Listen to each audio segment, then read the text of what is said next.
Outside of modern ski resorts lay huge areas that are mostly untraveled, a white wilderness waiting to be explored.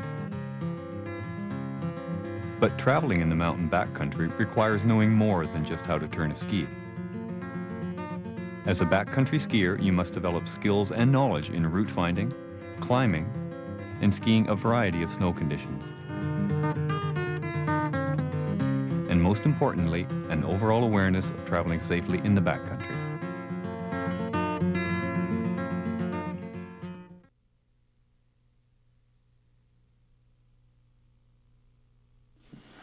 Oh, that falls is going. A healthy breakfast is a good start of the day, Nils. Yeah. So you guys don't know me really well. Here's your job. I know you had no excuse there. What's that power bar you I said he's slower than you, so he got no excuse.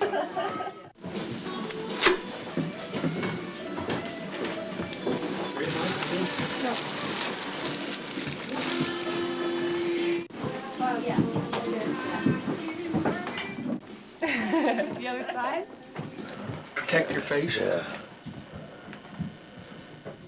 Whether you are going on a week-long hut trip or a 3-hour tour, there are some essential items you will need.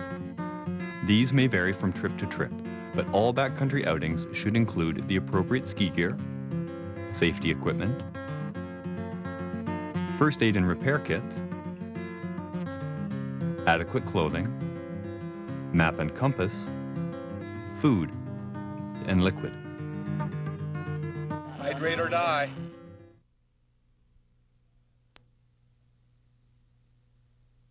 Backcountry skiing in the mountains is as much about climbing up as it is about skiing down.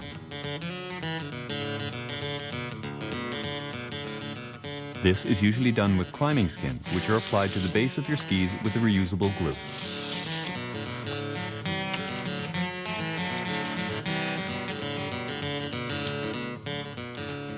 Good skins, in good condition, are a treasured item. They make it possible for a skier to roam the backcountry at will.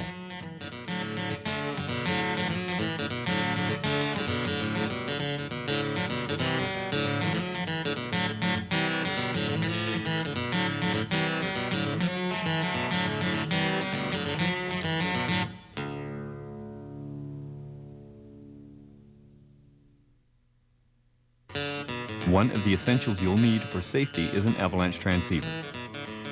Your transceiver can both transmit and locate a signal.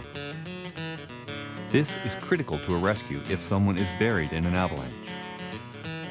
Make sure the transceiver has strong batteries and practice using them with your partners.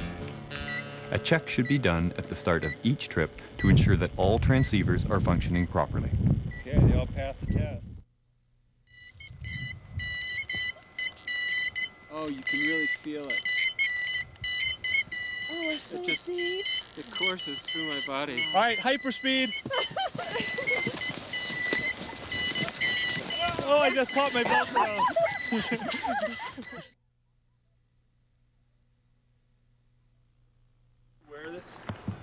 Where is the mountain? I was zoomed in a little tight. Route finding is at the heart of backcountry skiing. Good route finding requires a combination of knowledge, skill, and senses, the essence of backcountry awareness.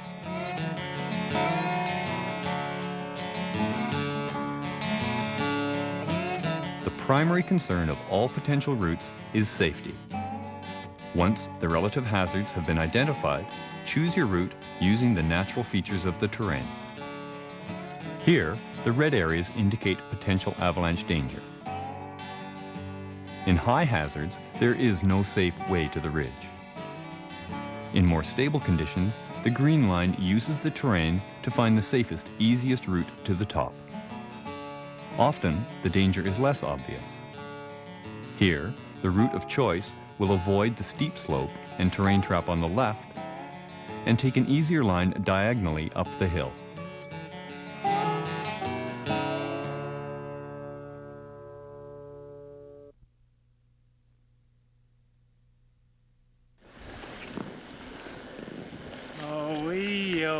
It's off to work we go. Climbing is a big part of backcountry skiing and a skill in itself. Here are some basics on uphill travel.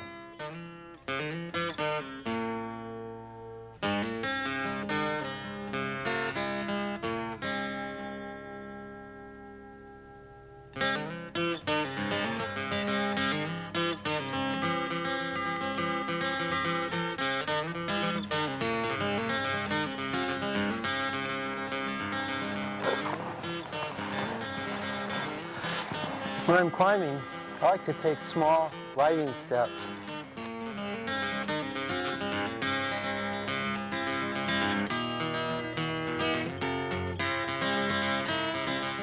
When you're breaking trail, try pulling up with your toenails to keep your tips rising to the surface with each step. For steeper terrain, heel posts or lifts are easier on the legs and help to save some energy going up the hill.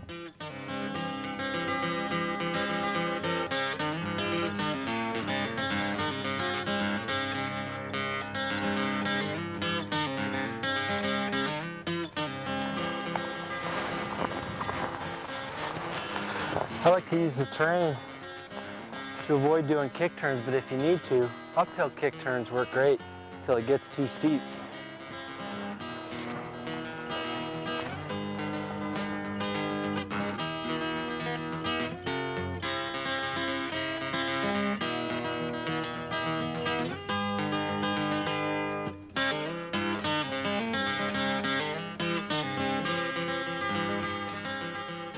On steep slopes, a downhill kick turn keeps the ski tips from hanging up on the uphill slope.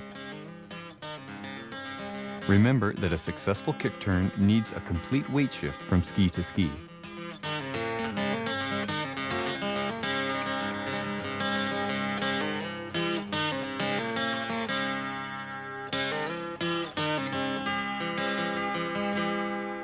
Even in cold temperatures, you can overheat on the uptrack.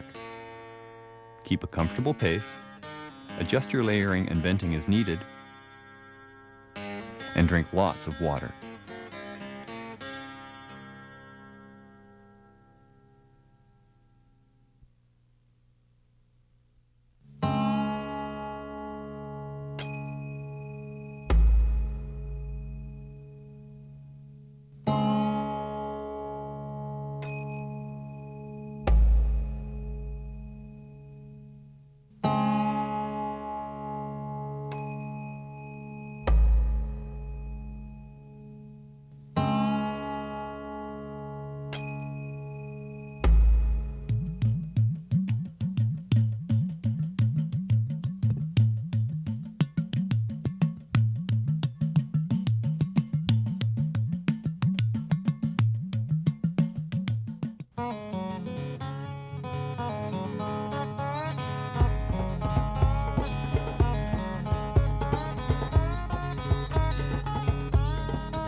roosh block is a good slope test for identifying weak layers in a particular slope's snowpack, but it's only one of many pieces of a much larger puzzle.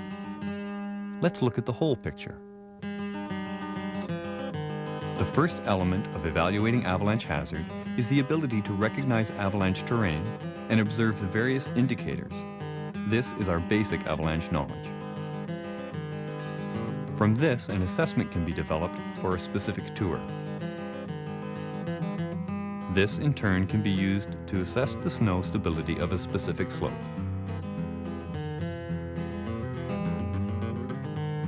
Basic avalanche knowledge. Books and videos can be excellent sources of information for general knowledge, but are no substitute for taking at least a basic on-snow course with a reputable group or organization.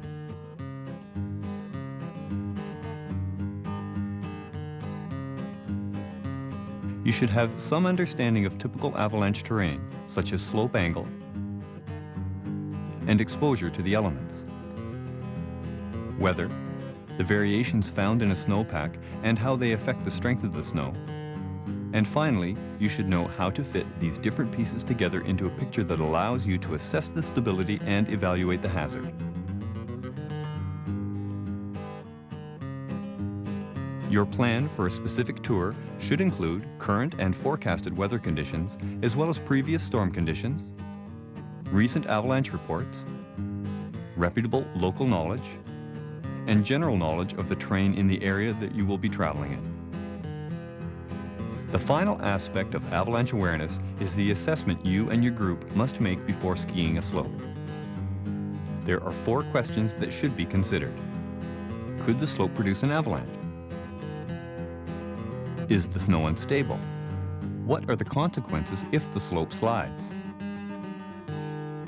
And are the conditions getting worse? So the roosh block is really a small piece in a larger picture, designed to identify the weak layers within a snowpack. And it's just one of a number of ways to quickly investigate the strength of the snowpack.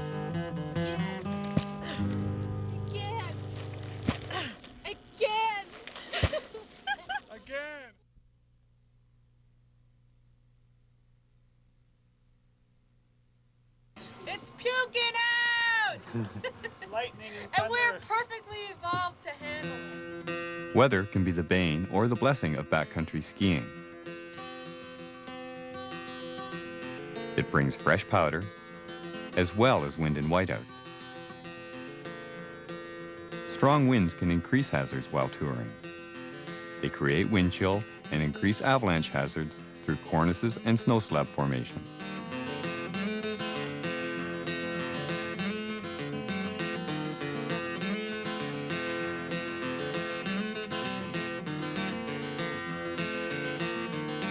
Whiteouts can quickly disorient a backcountry skier, especially above tree line. Even the most familiar terrain can be obscured in dense fog or heavy snowfall. Carry a compass and a map and know how to use them.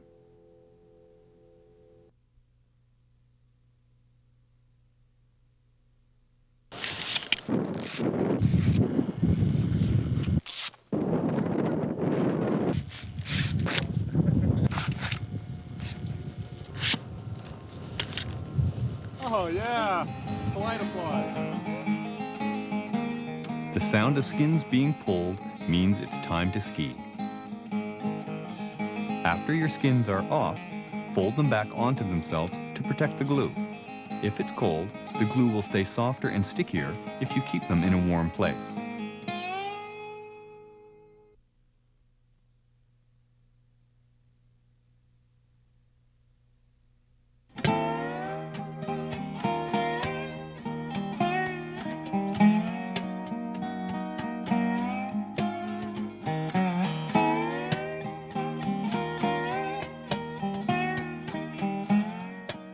Route finding and safety are required for downhills too. Keep in mind, snow stability can change in elevation and minimize skier exposure to potential hazards. Communicate, keep your eyes on each other, and if you ski the trees, ski in pairs.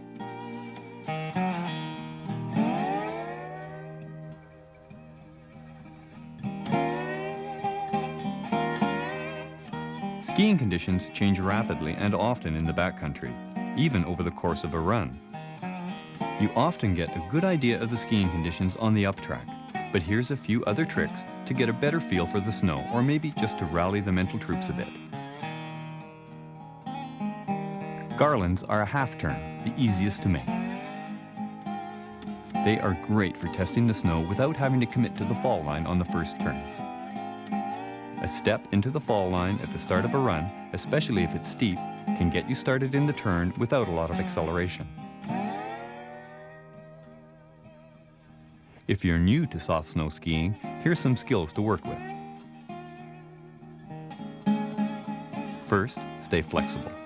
Flexible joints, especially the ankles, are the key to staying balanced and on top of your skis. This flexibility also allows you to smoothly weight and unweight your skis, an essential part of soft snow skiing. Create a platform out of your two skis, weighting them both evenly. This can be done if you keep your knees fairly close together and underneath you. Imagine a loose scarf around them. Finally, keep a quiet upper body, swing and plant your pole in the direction of your new turn, relax and keep your hands in front of you throughout the turn.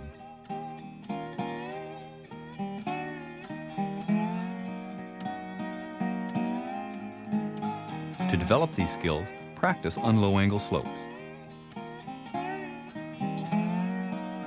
Start with straight running while weighting and unweighting your skis. This will give you a chance to develop a sense of pressure on both skis, and you should notice a definite rising and sinking into the snow.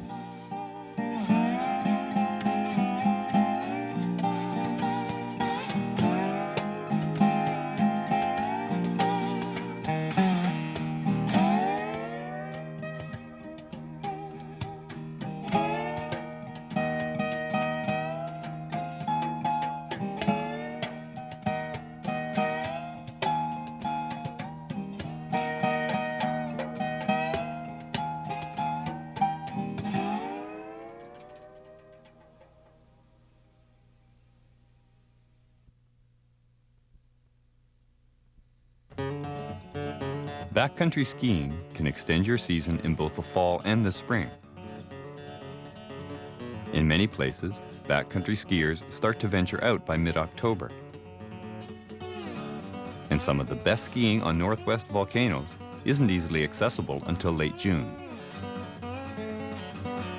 Whatever mountains you frequent, the silky skiing of late spring corn snow, combined with long days, warm weather, and more stable snowpack, make spring and summer skiing some of the best of the year.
Well done. Oh boy, that was risky.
Awareness, a combination of knowledge and senses, is what makes backcountry skiing a safer and more enjoyable experience.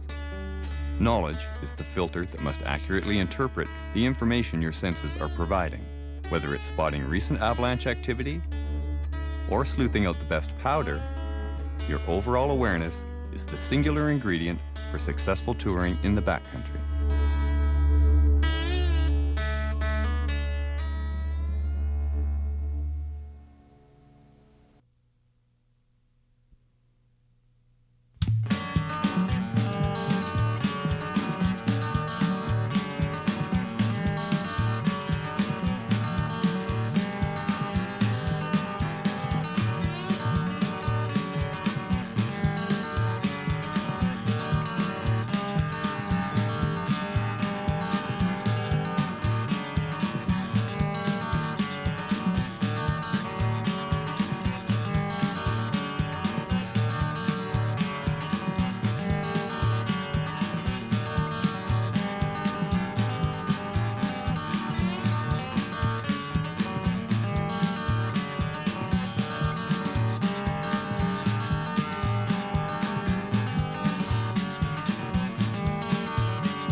solstice jacket.